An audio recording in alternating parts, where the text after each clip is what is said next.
Hello, this is Peaceful Anarchism on the Voluntary Virtues Network every Thursday at 1 p.m.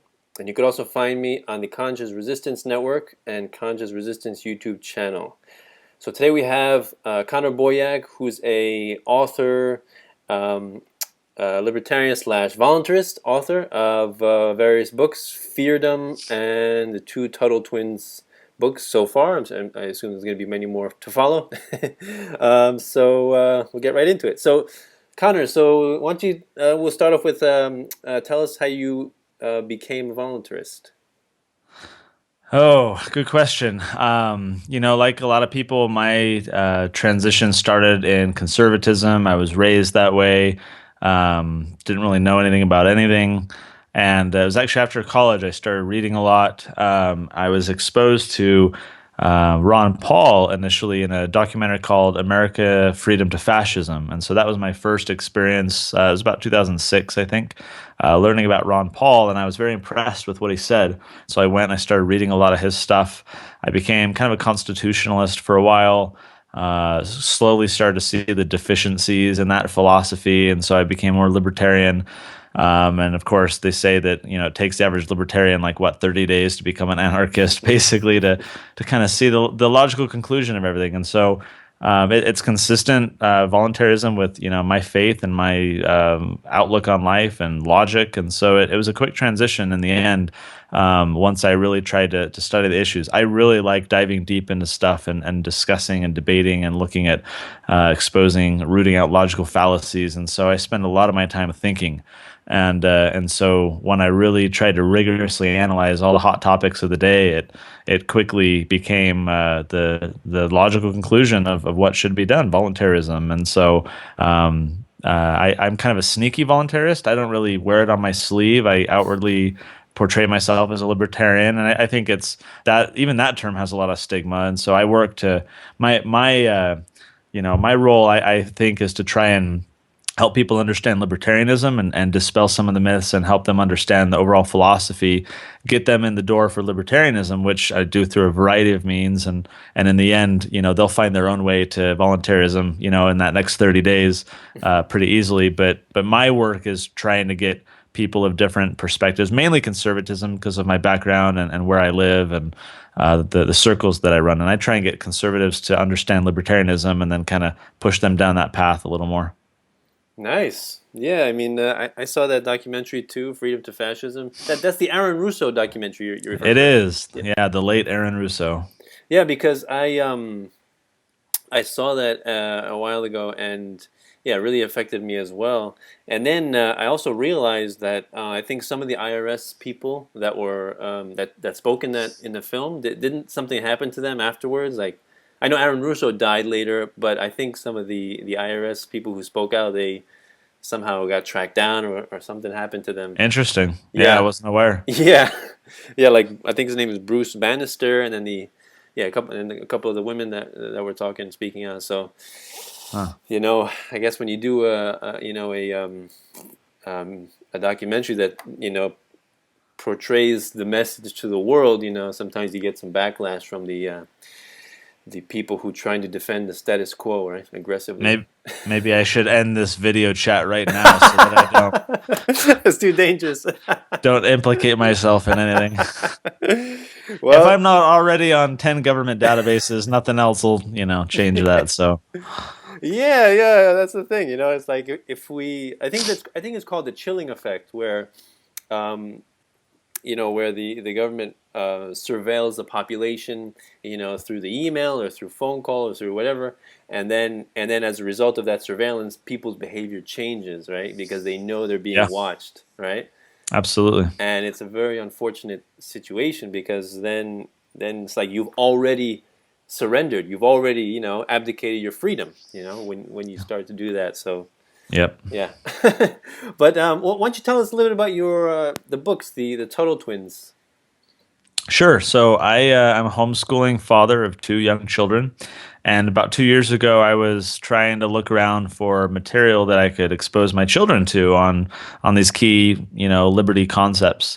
And so I was searching on Amazon and was just flabbergasted with how there was literally nothing. I mean, there was some stuff on like the Constitution for kids or American history for kids, but liberty and economics and property rights and these kind of core underlying concepts to the whole thing, to the Constitution, American history, there was nothing. And so, I'm an enterprising guy. And so I said, there should be something.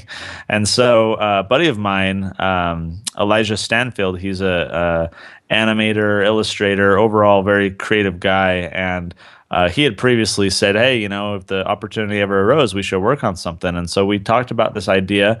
And he was totally on board. He's also a dad of, I think now 6 children.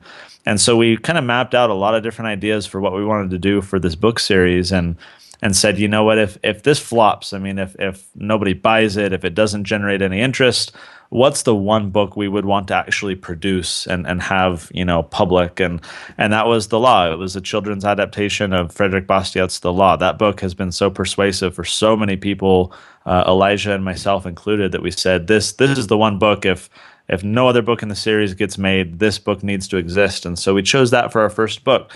And not really knowing who our core excuse me, not really knowing who our core audiences would be, we figured libertarians who've read the original book might want to get it for their kids. We figured homeschoolers might like it, and really that community has exceeded our expectations. Just the homeschoolers are gobbling up these books like crazy. So the idea is that there's Tuttle twins, Ethan and Emily, and they go through various experiences and learn from different mentors about some of these key ideas. And the story is fun. It's not like a lecture style or anything didactic or anything. It's just a fun story that conveys these ideas and exposes the kids to some of these important concepts. And really, I mean, deprecating myself quite a bit, it's Elijah's illustrations that sell the book. They are phenomenal drawings, and the kids just love them. The story really comes alive. I see some other children's books that have very rudimentary drawings that just aren't that good. And if those illustrations were on my book, this series would have gone nowhere. But Elijah's illustrations have just helped these books, I should say, sell like crazy. And so we're planning probably about 8 to 10 books total in the series. I've got them right here. So we've got, our first book was the Tuttle Twins Learned About the Law. So there's Ethan and Emily, and you can see he's holding a copy of the law. And tomatoes is one of the little kind of object lesson things in the book that you learn about why those are important. But this was our first book, and there's Frederick Bastiat on the back. And this came out last April, so it's been less than a year. And the reception was just amazing. And so we said, you know what, let's keep it going. All of the profit from the book, we're funneling revenue back into the production of subsequent books. And so the second book, we said, well, the first book was based on the law. It's kind of political philosophy. So for the second, we want to do economics. And so we picked I, Pencil by Leonard Read. For your viewers who aren't familiar with that, it's written in the 50s, I think, by Leonard Read, and it's basically a fun way to understand spontaneous order in the economy that even a simple pencil nobody knows how to make, because its various parts require all sorts of different people, each of whom are working together, sometimes without even knowing it, spanning this great complex web of human interaction that isn't coordinated by any central person or company.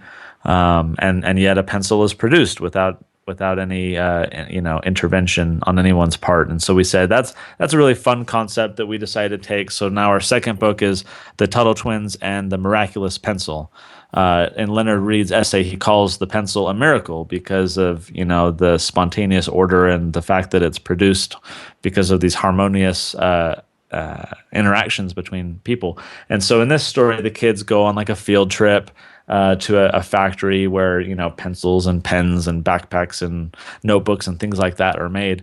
And so they learn all about how a pencil is made, and they're kind of presented with these scenarios of could you make a pencil on your own? What if you had to travel across the world to gather the material? What if there were no planes and boats or things for you that other people have made? If you had to do everything yourself, could you do it? And the obvious answer is no.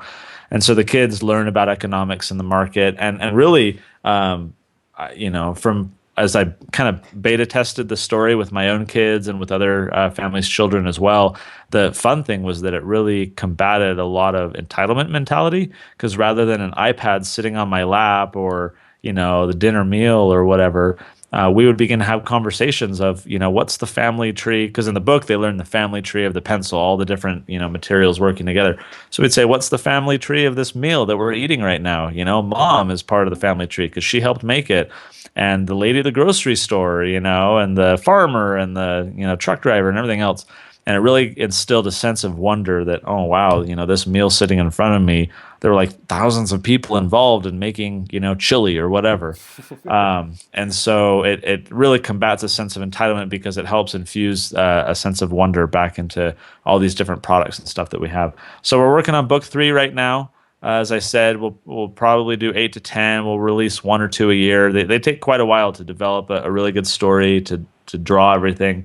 But the response has been fantastic, and it's so fun because there's nothing like it at all. A lot of parents who really value these key ideas of liberty want to convey them to their children and previously have had no way of doing it.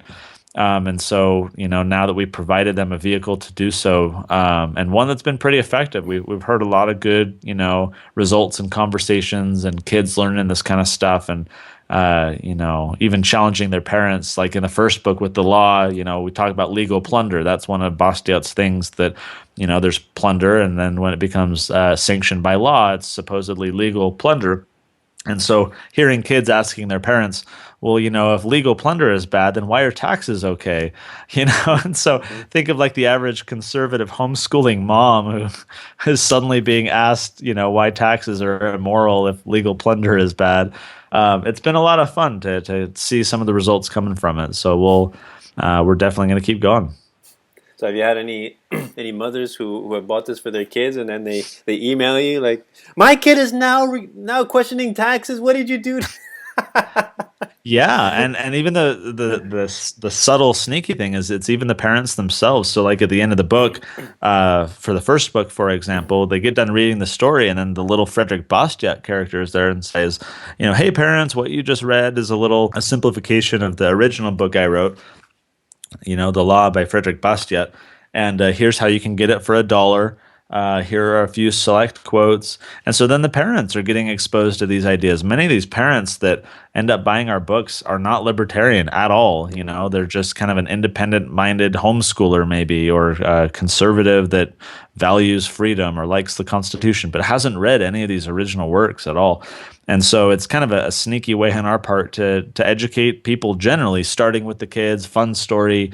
We have workbooks that we produce. So once the kids read the book, they can then go do all sorts of activities to kind of reinforce the ideas that they learned about in the book. And so it really generates a lot of family discussions and things that's great for us because we're reaching bigger audiences than just the 7-year-old reading the book. Yeah, and what's amazing? We spoke about this a little earlier that we all come into this field from a different angle, right? Maybe someone starts off by learning about precious metals, central banking, whereas other people start off by learning about GMOs and vaccines. Other people start off by homeschooling, right? Yeah. And then that's your foot in the door, and then a whole new world opens up, and you're like, wait a minute, there's something more to this, just homeschooling, right? Yeah, you end up finding yourself in these same circles with so many other people that when we first started working on these books, we figured libertarians, are going to be the biggest audience, and so we got a booth at Feardom Fest, which is every July in Las Vegas for mostly libertarians, and had a good response. But the thing about Feardom Fest is it's mostly like older people, or yeah. people who never had kids, or maybe their grandparents or something. Shoot. And so then we started going to homeschooling conventions, and oh my gosh, these mothers were like mobbing us trying to get Wow. the copies before they ran out. Wow.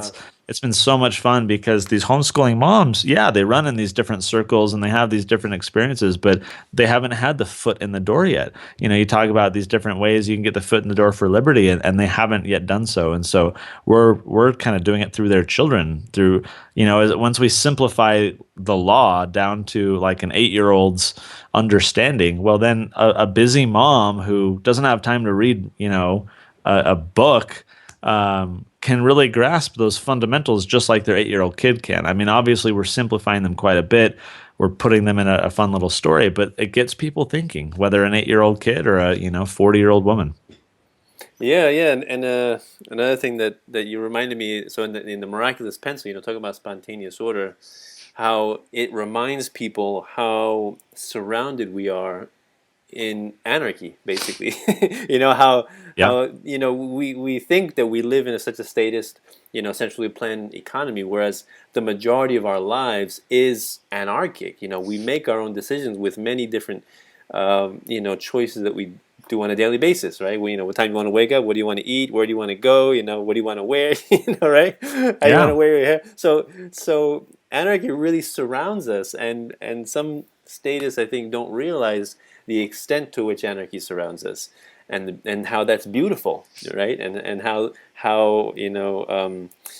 that's how plentiful the productivity of our society has resulted from, right? And it's kind of funny, especially with communists or anarcho-communists, how they start bashing capitalism, by using a laptop, Right. Exactly. or by Or their using it, iPhone. Right. yeah, with, or they buy T-shirts from, like, you would say, a capitalist, with the face of, like, Che, or I don't know who else, Karl Marx. I don't know. It's just kind of funny. They use capitalism, or the products of capitalism, to To bash attack capitalism. it. Well, I think what you said a moment ago is exactly right. That like a lot of times, I don't know, I find that like the very people who are arguing against these things don't really understand the very principles that actually would, have their whole world dismantled. They're having to suppress all those different ideas because if they kind of paused a moment to consider them, they'd realize that that like it doesn't work. The whole framework that they're operating on just doesn't even function. It requires ignoring such a massive amount of information.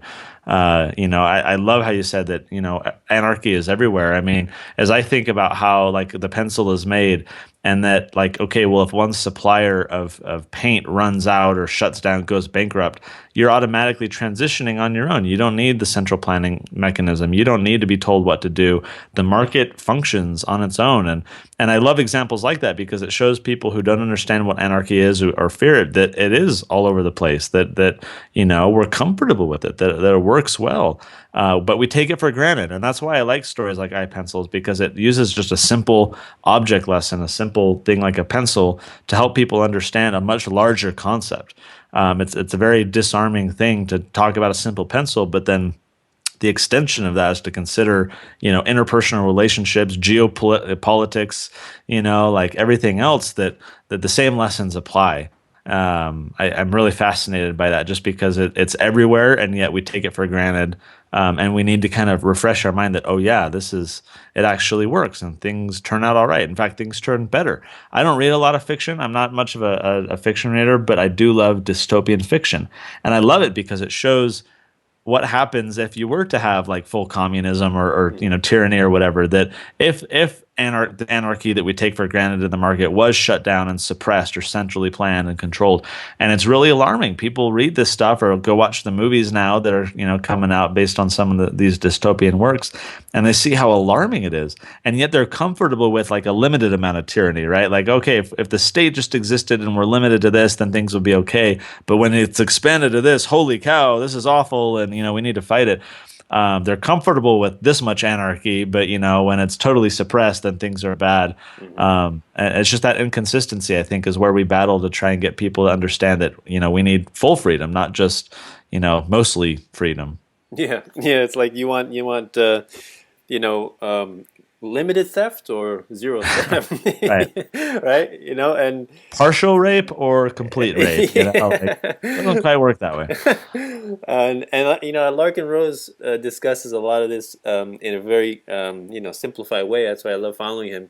He talks about, like, if you were in charge of the jungle and you were the dictator, and you chose which species, which plants, which fungus lived and died, which one you would support, which one you would control and subjugate and quarantine.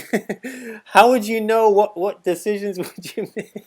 There's And no way. how does it work? There's no one in charge. Well, no, it's not just one person that would need all that. We could have a group of people, a committee, and they together would decide, eight Committee. people, and we could, like just yeah, it's so arrogant of us to think that we can understand and control everything and that we delegate, because we are ignorant or fearful or whatever, we delegate to these groups of people that their only claim to power is that they won a popularity contest, an election, like Hmm. these people are not smarter than anyone else. We shouldn't allow them to have control of our lives. And yet people are so comfortable doing that because they don't want to put forward the time or the energy or, step a foot, into the darkness, not knowing what's going to happen and have some faith. They're so terrified or paralyzed that they just want other people to control their lives for them. And they don't see the beauty of what they've given up. That's, I think, our challenge is to help them I love how Jeff Tucker he does this all with a smile on his face. He helps people see that freedom is infectious. It's wonderful and joyful and amazing. It's not just fighting against the machine. It's enjoying life. It's embracing the anarchy that's all around us and helping people understand that freedom and being having voluntary choices is an ideal, right? It's what we want. We shouldn't. The problem with libertarians overall, present company included, in my own past life, is that we tend to be very pessimistic and we tend to just fight against things. There's a great story from early American history I love on this where it's John Adams and Tom Paine. A lot of people don't remember or know that John Adams, people think, oh, Tom Paine, he was so great, he wrote these essays and really kind of fanned the flames of early American Revolution. And John Adams didn't like him, didn't like what he was doing. And he'd write to his wife, Abigail, they corresponded quite often. And his main concern, as he had told Abigail, was that Tom Paine was just tearing down, right? He was just saying, down with monarchy, down with power, down, down, down, down, down. And it was effective and it was whipping up a lot of people into this anti monarchy fervor. But John Adams was concerned. Why was he concerned? Because he was worried that as people would start tearing down these institutions of power, they wouldn't know what to replace them with. They wouldn't know what to do in their absence. They wouldn't have the intellectual tools or the philosophical background or the statesmanship to be able to understand what needed to be put in place. And so that's where he saw his own work in trying to provide models of good governance. We might, from a voluntarist standpoint, object to kind of some of the proposals that he was doing, but we can't object to the fact that transitionally it was much more freedom oriented than what they were living under, under a monarchy. He was trying to offer solutions to say, okay, as we tear this down, here's something we can install in its place. We might suggest something different. We might suggest personal responsibility and freedom, absolute. But you have to hand it to the guy for realizing that we can't just be pessimistic. We can't just complain and criticize and tear down. We need to have proposals. We need to have solutions. We need to help people see the ideals and the implementation and the practicality of what we're talking about. It's not just theoretics. It's not just, pontificating and philosophy. It's real world stuff, and this stuff works and it functions and it happens all the time. We just need to help people understand that, so that as we try and tear down the state and decentralize and everything, that things are going to be okay. Not only are things going to be okay, they're going to be great. They're going to be better. Yeah. Yeah, it's amazing how the words such as capitalism and profit and money are dirty words to so many people. You just say just say to somebody, we should privatize everything. And how so many people would recoil at that idea. Like Right. what? But that's just for profit. They just care about the bottom line. Right. But my roads. Yeah, yeah, yeah. And the other idea that I like to discuss with people is something that I actually believed in when I was younger, because I used to read a lot of Plato and the Republic, right? His book, The Republic, and where he discussed the utopia of philosopher kings, right? So he says once the philosophers were kings and the kings were philosophers, that would be the ideal society, right? Yep. But I think that even then, even a philosopher cannot rule a population without doing harm to some groups of people, right? Because I think it's completely impossible, like for one person or even a small group of people to rule millions of people and not think that you're going to have, harmful and unintended consequences as a result, right? Nobody has the foresight to envision what will happen, with one policy and the multiple repercussions that's going to happen down the road, right? Nobody has that ability of vision. I think the key difference that I see a lot of times is arrogance versus humility. It's arrogant of me to think that I know your life, such that I should control it, or that a group of people understand you or your neighbors well enough that they should control you. I mean, that's arrogance. It is absolute arrogance to think that we can centrally manage people's lives and try and micromanage the minutia through, bureaucratic regulations. Whereas it's humility to say, I don't know your life better than you do. I'm going to defer to you. You do what you think is best. You do what you think is right. Just leave me alone, and let's make sure that we respect one another's property and boundaries, and let's just get along. I mean, it's such a different approach to take that I think if we do it correctly, we can attract a lot of people. You look at like the great intellectual giants of history, and those that were humble really had an endearing quality that they turned into leaders. They inspired a lot of people. Whereas the arrogant dictators of yesteryear, were having to do everything by force, and they were having to bark orders at people and command obedience to what they said rather than leading. And I prefer to be a leader rather than, a manager or a dictator. I think we all do. And so Mm. I just like that contrast that it's humility to say, freedom works. I respect your life. I ask that you respect mine. Doesn't mean, I won't defend my life or defend my property or whatnot. But I see such a contrast there that I think we often don't focus on when we talk about these abstract political concepts. It really comes down to just, I don't know your life. I'm not going to attempt to control it. I got enough of my own issues to worry about. I'm not going to bother with you. Yeah, yeah, that reminds me of another idea that people have when I talk about voluntarism and anarchy is, they say if there's no government, it's just everybody's going to be out for themselves. Nobody's going to think of their neighbor. We're just going to be selfish Right. individuals. Who cares about your neighbor? And I think that's just a basic misunderstanding of how people react and how people like even today with where massive percentages of our income are stolen through taxation and inflation. People still find enough money to give to other people, right, through Mhm. charities. They still do, even after all of that theft. So to say that when all of that is removed, when there is no taxation, and just not even mentioning the fact that everyone's going to be much wealthier, of course, I think that poverty will be decreased to a negligible amount, because not only will because the barriers to entry in the job market be will vanish, but also just because people already do have the desire to help their neighbor, right, and to give to those people in need. I think the pencil example, going back to it, explains that really well. We have an object like a pencil because of people's self interest all throughout the entire family tree of that object. People, a waitress serving a meal to a logger, she's interested in making money to pay her rent and, go to school. The logger has an interest in providing for his family. The guy who, builds the truck for them has an interest himself.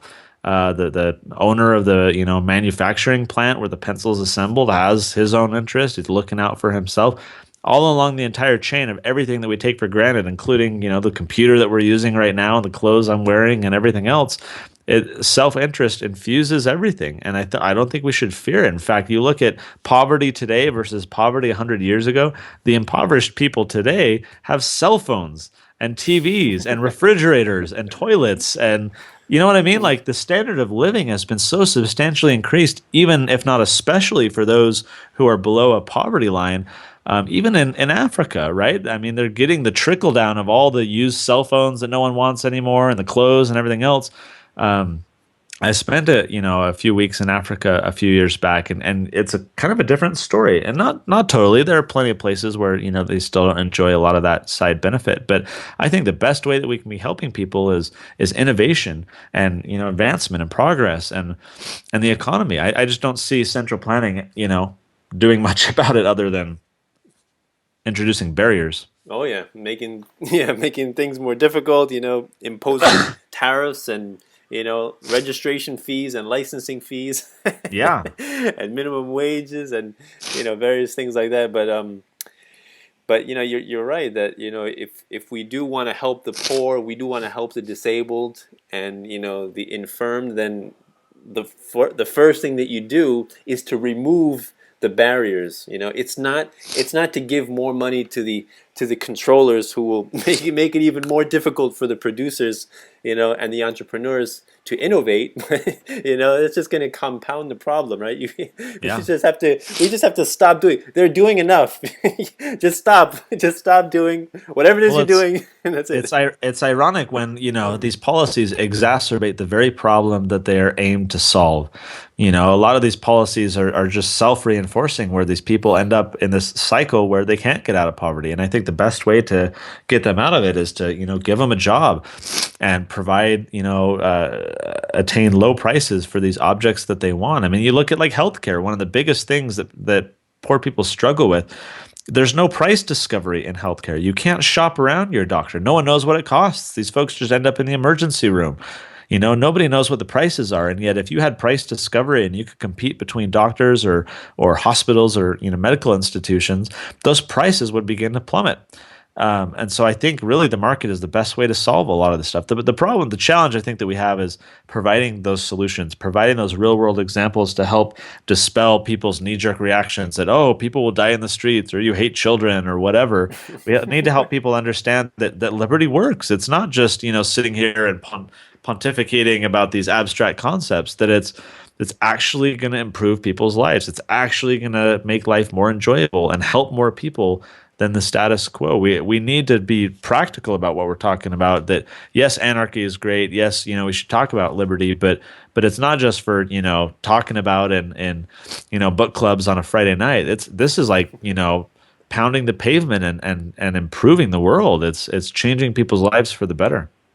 Yeah, yeah, and it's kind of funny that when I talk about this with certain people, especially my family,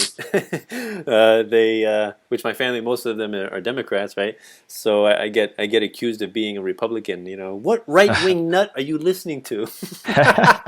And I'm like, no, I'm off the spectrum, off the spectrum. I'm not one of those anymore. Not that I really never really used to be, but.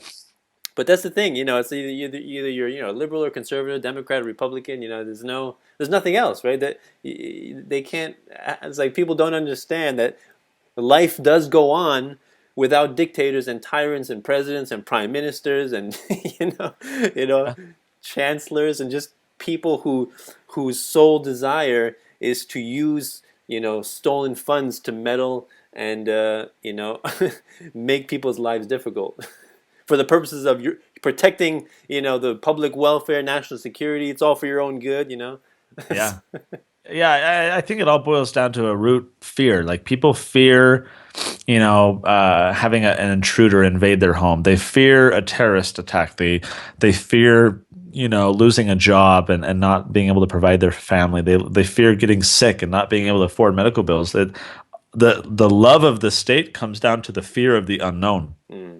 And this fear leads people, I think, to abdicate their liberty because they, at the end of the day, they say, I want safety rather than freedom, right? I just want to be comfortable. I want to know that I can kind of rely on the government to help me out if I need. So in the meantime, I'm okay helping other people so that I can rely on that same system. People prefer what was the Thomas Jefferson quote? Timid men prefer the calm of despotism to the tempestuous sea of liberty. And I think that encapsulates it perfectly, right? People want the calm of despotism. They're okay with despotism as long as it provides them a sense of calm. They don't want like the, rioting in the streets and bank runs, and they don't want chaotic despotism. They want calm despotism. They're okay with the state. They're okay with violations of liberty as long as their lives are calm. They don't want a tempestuous sea of liberty where things are unpredictable and no one's planning for them. And that, I think, at the end of the day, is what it boils down to. It's fear. People just want to be kept safe, and the hard thing that's a tough sell for a voluntarist to say, you know what? You need to be brave enough to tolerate those tempestuous seas because liberty is worth it. Because we can't promise safety. We can't promise utopia. The thing is, the state can't either. We can show the state for the great fiction that it is that, even with all the police and the military, these things still happen. In fact, probably more so than they otherwise would because they're meddling in other people's affairs and triggering some of this blowback. But at the end of the day, we have to say, look, life is unpredictable. You go drive the kids to school or to the store or whatever, that's a risk. You risk dying, right? It's a very real risk, and yet we commonly do it. We don't even think about it. It's just fine. We don't calculate that risk anymore. But everything we do in life is a risk, and people need to understand that pervades life. That is life. Life is a series of calculation of risks, cost benefit analysis to say, do I want to do that? Is it worth it? Is it too risky? People just they worry about those bigger fears, the criminal, the terrorist, the whatever, and they can't calculate that risk. They don't know how to quantify it and say, well, maybe I won't go out today, or maybe I won't go to the sports stadium or the airport. And so we collectively, people generally want the state. They want, those all-seeing people who can kind of watch that stuff for us and make sure that those criminals or those terrorists stay at bay, or they can tell me where it's safe to go or which countries I can fly to.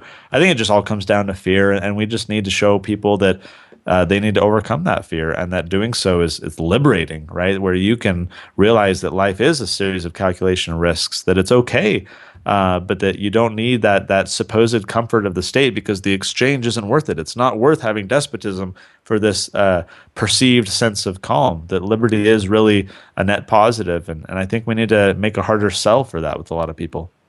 Yeah, yeah. Like that reminds me of Nietzsche's quote that this everything the state says is a lie, and everything it has is stolen. Yeah. Right, and people have to understand that, and why is that? Like, if you tell somebody that, they're going to say that's impossible. What are you talking about? President Obama just gave a State of the Union. He's going to make $15 minimum wage. That's a good thing. How can you say that's bad? He's looking out for the small guy. Who's looking out for the small guy? Nobody, right? At least he's Right. looking out for the small guy, right? And it's just kind of funny that they think a couple of old guys on Capitol Hill is gonna save the day for 300 million people around the country. They're gonna lift all of us out of poverty with free money and free college, free health care. Everything's Well, and free. it's arrogance. It's arrogance to Yeah. think that that's possible, and it also relies on forgetfulness. People don't go back and realize that all those promises that have been made and all those other claims that have been made were utter crap, and unfulfilled, and people don't have that institutional knowledge to say, well, wait a minute, you told me last time that minimum wage would go to $12 and it didn't happen, and now you're saying 15, and I'm supposed to believe you. No one approaches things that way, right? They get their soundbite media, and the media clearly doesn't do any journalism at all, so they don't present that context for people to understand that. People are just being swept along in this cycle of lies. They're living in the Matrix. The Matrix is such a good example. They're just being fed this constant stream of falseness. I think our job is to kind of wake those people up. Let me pitch one more thing. I talked about my books, and the reason why I was hammering home fear is I wrote a book Yeah, about it. yeah, yeah. This is for adults. It's called Feardom: How Politicians Exploit Your Emotions and What You Can Do to Stop It. And the website is just feardombook.com.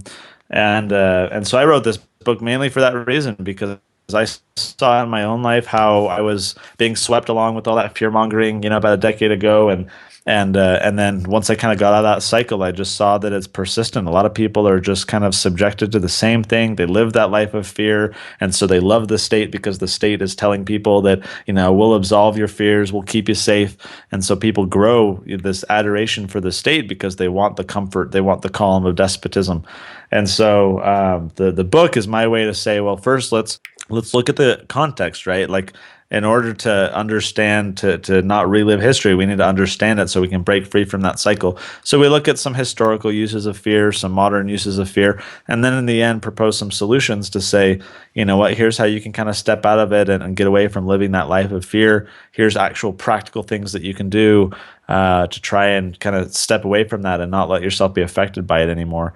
I think at the end of the day, liberty is an individual thing. Like, it takes each of us kind of unplugging from the system or doing things differently, approaching life a little bit differently, interacting with one another differently. And in the aggregate, that sum total of all those effects of people living differently and treating one another, more harmoniously is going to produce just a groundswell of liberty. And so I wanted in the book to say, like, you can't change the system. You're not going to change all the propaganda. You're not going to change the media or whatever, but you can change you. And here's how you can try and have like a better sense of what happens and how you can counteract it, so that even though it's happening to everybody else, to use that matrix example again, you're taking the right pill to kind of, get out of the system and not be subjected to it anymore. So it's a topic I'm really passionate about because I just see it happening everywhere. And the sad thing is, like, every big thing, whether it's this measles outbreak or Ebola or ISIS or whatever, everything is just saturated in fear. And we're told, oh, this government program or this new policy or, this new taxation spending or whatever, is going to solve the problem. And it never does. And it's always just, total crap. But people are just swept along in that cycle and they don't anticipate it, they don't counteract it. And so I wrote Feardom because I wanted to be able to kind of help people combat that in their own lives. Yeah, yeah, yeah. I think it was Voltaire that said, if you want to change the world, first you tend to your own garden, Yeah. right? Love that quote. Right? And also another idea about voluntarists is that everybody understands that you love your family and you would defend them, and you love your close friends, right? And you would defend them. Yeah. That's it. Everybody else is evil. My neighbor is screwed, Right. like I don't care about that. I'm gonna vote for a guy who's gonna steal more from my neighbor. That's fine, but not for my friends and not for my family. Leave them alone, right? Not in my backyard, right? Whereas voluntarists, we understand that if you love your friends and family, why would you not consider the rest of humanity in the same vein? We're all just people, right? There's Iranians, Mexicans, Peruvians, Australians, but in the end, we're all just people, and we all have mostly the same sort of goals, right? Keep a good job, make enough money, put food on the table, educate your kids, raise your kids well, right?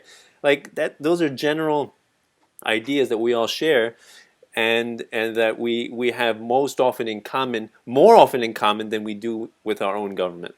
And I right, Yeah, I love that. I mean, I think that's a perfect summary point of everything we've been talking about. That liberty to me is love, right? It's a love of others rather than a love of self. Power is definitely a love of self. It's arrogant. It's assuming. It's controlling. The love of others. I mean, everyone else. I love how you put it. I say that at the end of Feardom that other people have the same rights and interests and passions as we do. That everything you just articulated, they have a family and they have passions and they have hopes for the future. And clearly, there are bad actors. There are people who are just evil, or there's people who are just bent on ruining other people's lives or whatever. And we need to deal with that. And that's fine.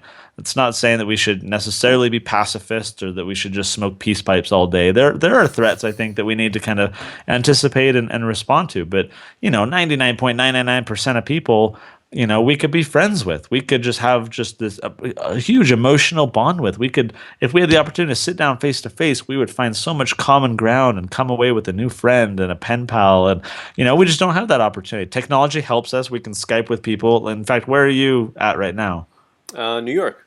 New York. Okay, Yeah. so I'm in Utah, right? I mean, like it breaks down all these barriers, and I Skype with friends in Honduras or Africa or whatever. And I think I'm really excited about technology, for that reason, that it really decentralizes stuff and helps facilitate liberty a lot more. So summary point, I love that, right? It's all about love. It's treating other people as I would want to be treated. It's basic golden rule, but as basic as it is, a lot of people don't apply it. They put in all these exceptions to the rule so that, like you say, okay, for my family, between siblings, you need the golden rule, but between somebody in Afghanistan and me, nah, it doesn't work that way. I think we need to tear down those exceptions and show that it is about love.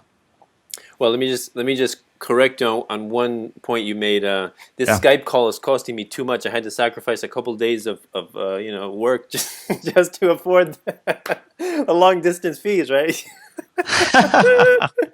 Yeah, exactly. Like how much did long distance calls cost people, right? Yeah. Just like what, a decade ago or something? Yeah. It's like first you have to ask, wait, where's this person living, and is that considered long distance? What area code is Yeah, it? I know. Wait, it's after 10 o'clock at night, so I have unlimited minutes I now. I can know, call right? people. It's amazing how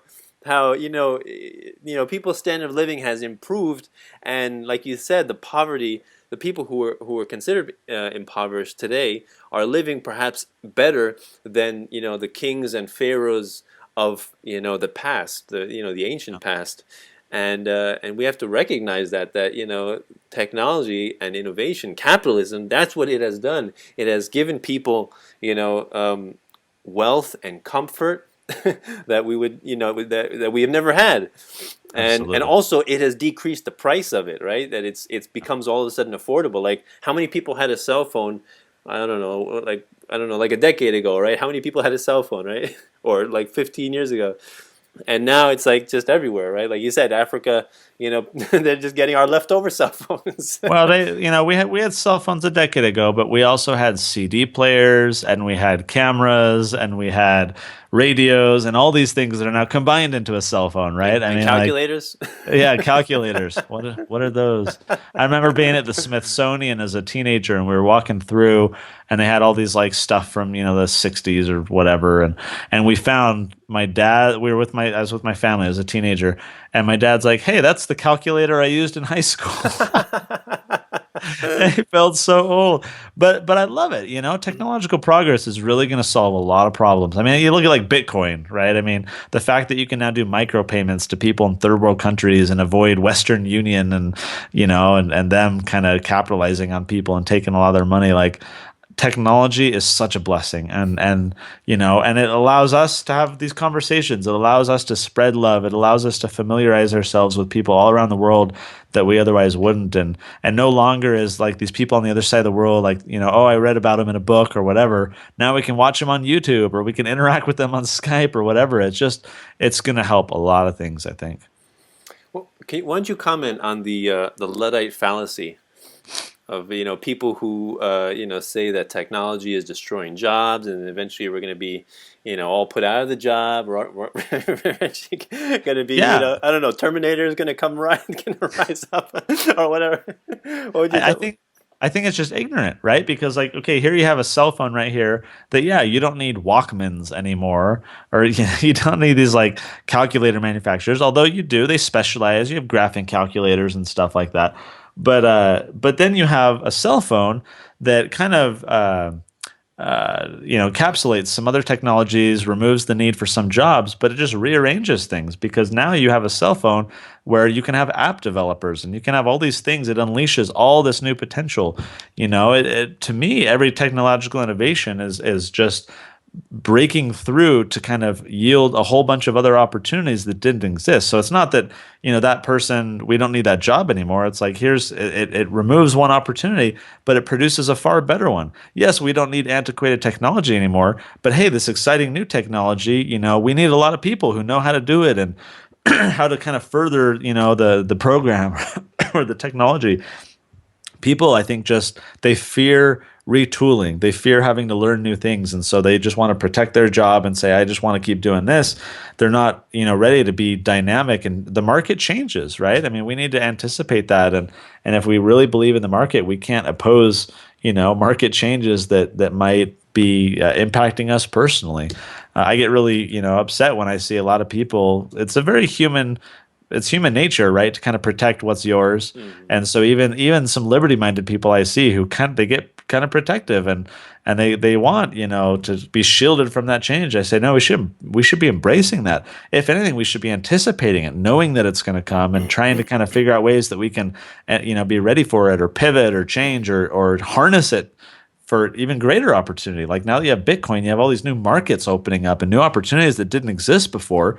And so, yeah, maybe it puts some people out of jobs. Maybe it, puts Western Union into the tank in the next 5 years.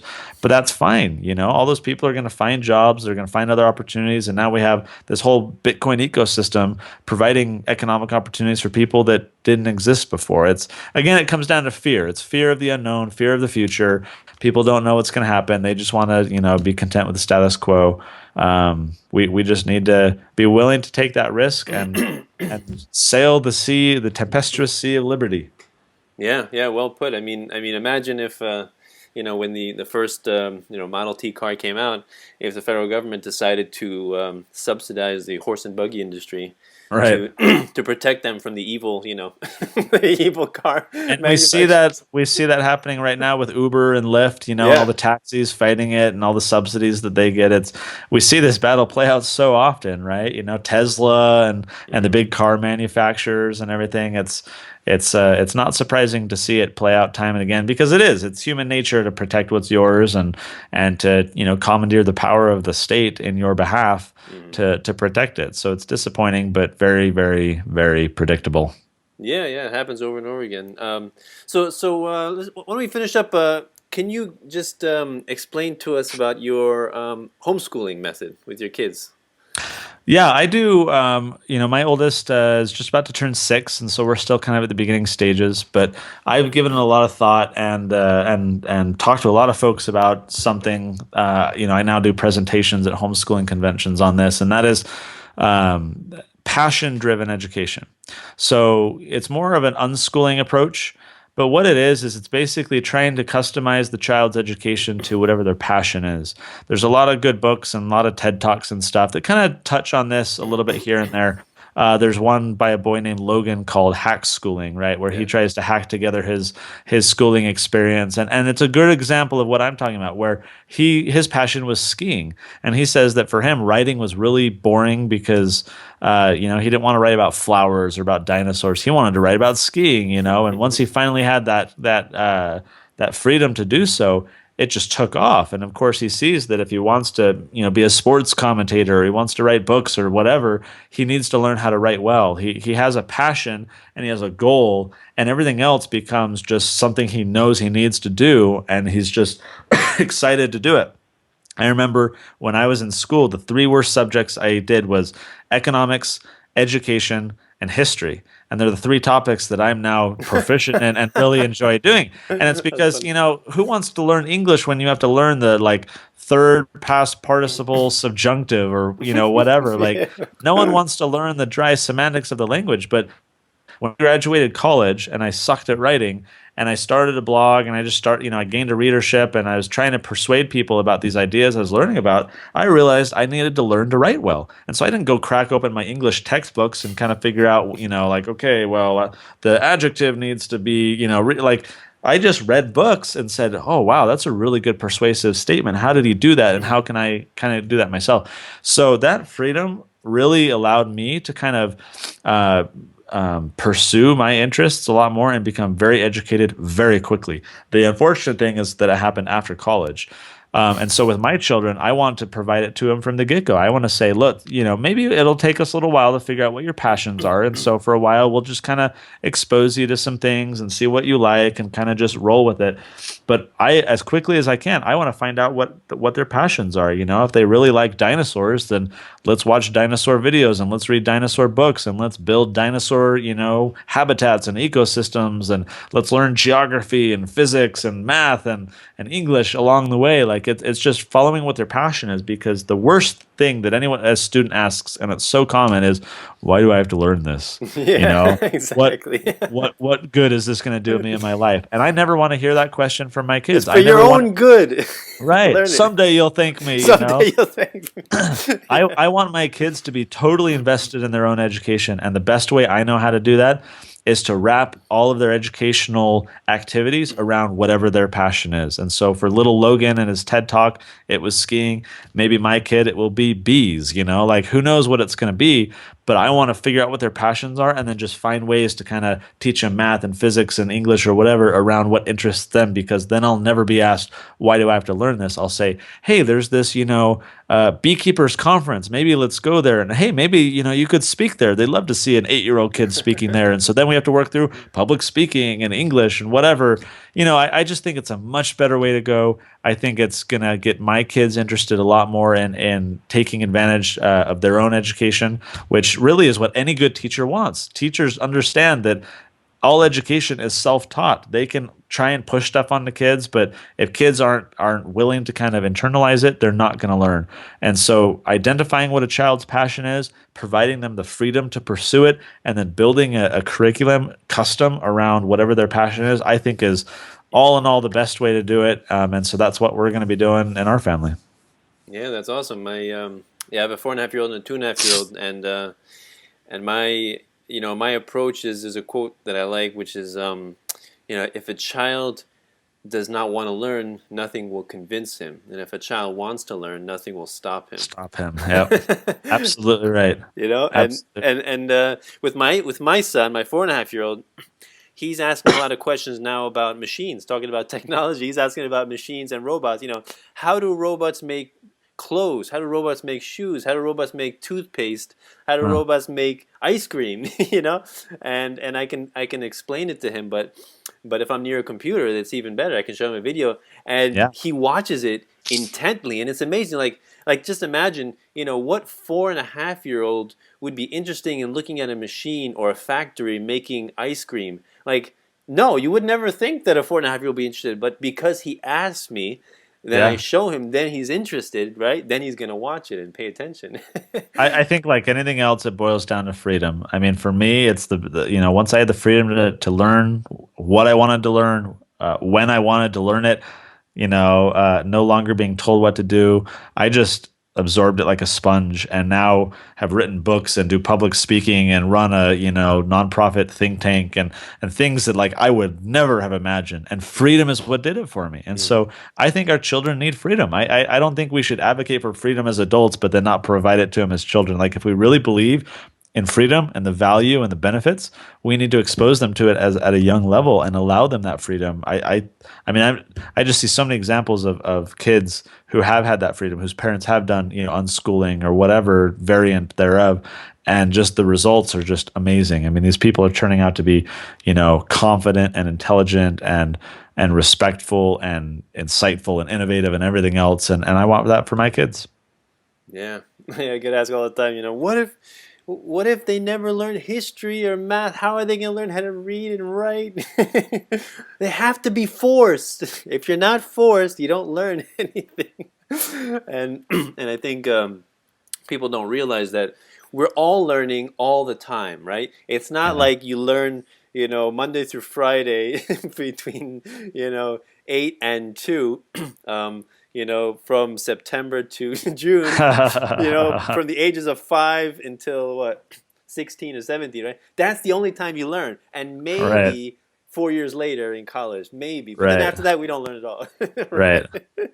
So that's the problem, that people think that that kids are somehow different. Like you said, you found out how enjoyable it is to learn what you wanted to learn when you wanted to learn it. So why do we impose this double standard on kids? Hmm. And I mean, you can apply this the same thing like with even peaceful parenting, like spanking, right? Like, you can if you hit your friend, it's called assault. You hit your spouse, it's called domestic abuse. You hit your child, it's called spanking.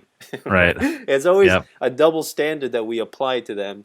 They're the exception, right? Like, same thing. Government is the exception to the law of morality, right?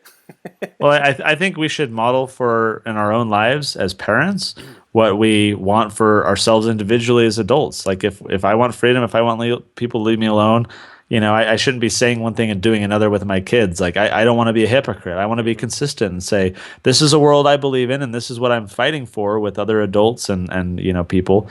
But I'm going to treat you differently. I'm going to force you to do this or make you do this, and it's hard. I mean, like we were raised. I'm sure you were as well. We were raised in that kind of environment of coercion and authoritarianism and everything. And so trying to kind of get away from that because it's almost like ingrained. I find myself like, okay, I want to do it this way, but I almost habitually do it this way just because it's what I'm used to. And so just reading a lot of books and a lot of practice and discussion with my wife to say, here's how I got to purge myself of this and try it a little bit different. And so it's tough. It's a little bit harder when you're dealing with kids because they kind of push your buttons and they get kind of the Yeah.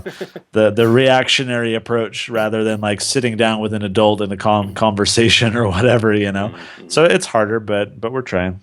Yeah, yeah. I mean, I think unschooling and homeschooling and peaceful parenting is actually the more difficult type of parenting. It's so Yeah. much easier, I think, to just go to work and then just send your kid off to a government school, and then just whatever they teach him, that's what he's going to learn. And I'm just Yep. going to make him do his homework when he gets home, and that's it. That's what he's going to learn, right? Yep. And then the other problem is when parents actually think that they recognize the immorality of their experience in public school. However, they still think, I still think you should go, even though I hated it. You should still go because I went through it, and you're gonna have to go through it. And it's Or like, they say I turned out all right. yeah, Like yeah, I went through it and I turned out all right. And I say, but how much better could things have been had you had freedom? Like you could have started a business when you were 12. yeah, You could be a billionaire by now. Like you yeah. just don't know. And I get so sick of people. Oh, I turned out all right. Just it's not a good example. Actually, what I say to that is, people tell me that all the time. Look at you. You went to public school and you turned out all right. Right. And I'm like, so does that justify immorality? Like if I was physically abused as a child and later became a successful entrepreneur, look at you. You were physically abused and you turned out all right. Right. Okay, so what is that? What's the conclusion? It's okay to be physically abused. Exactly. It's like no, it's never. Um, but all right, I don't want to take up any more of your time. So why don't you let people know, where they can reach you, websites, Facebook. Sure. Yeah, thanks for the interview. It's been a great conversation. The Tuttle Twins books you can find at TuttleTwins.com. So that's Tuttle, TuttleTwins.com. And that's where the books are sold and the activity workbooks and stuff. Feardom is just at feardombook.com. And then both of those websites have information about me as the author, contact information, and all that. If any of your viewers want to get in touch, particularly with the Tuttle Twins books, we're always open to ideas of what we can do for future installments of the book. We have a lot of ideas, but we've gotten some good input from people of things that we might change up or do that we hadn't otherwise considered. So if any of your viewers have ideas, I'd love to hear them. Cool. And so before we sign off, is there any last message you want to leave the audience with? Nothing comes to mind, but just shooting from the hip of the first thing I think of. I've turned fighting for liberty into my full-time job. So I run Libertas Institute. It's a nonprofit think tank. And we've been fortunate enough to find donors and people who support us financially so that we can do this full time. And I think we need more of that. I think we need less, Facebook debates and more, practical solutions and people finding ways to make a career out of this. I had to take a big pay cut, but to me, it's worth it. I think we need a lot more people who are enterprising and innovative. Division of labor, people getting engaged on a much more active basis because I see a lot of opportunity and a lot of energy spent on these debates and discussions on social media. But if we harness that and if we applied it, like if those viewing this just thought up a way that they could spend 5 hours a week trying to make a difference or do a book club or whatever to try and persuade people, if we made just an earnest effort to try and reach out and improve other people's lives and serve them and educate them, we could really make a difference. We need less, releasing all these energy. I think we need to harness the energy and put it to good use. So just a thought. Awesome. Yeah, definitely. Very good. Very well said. So thank you for the interview, Connor. This is Peaceful Anarchism on the Voluntary Virtues Network and the Conscious Resistance Network. Wishing all of you have a wonderful day. Take care. Bye.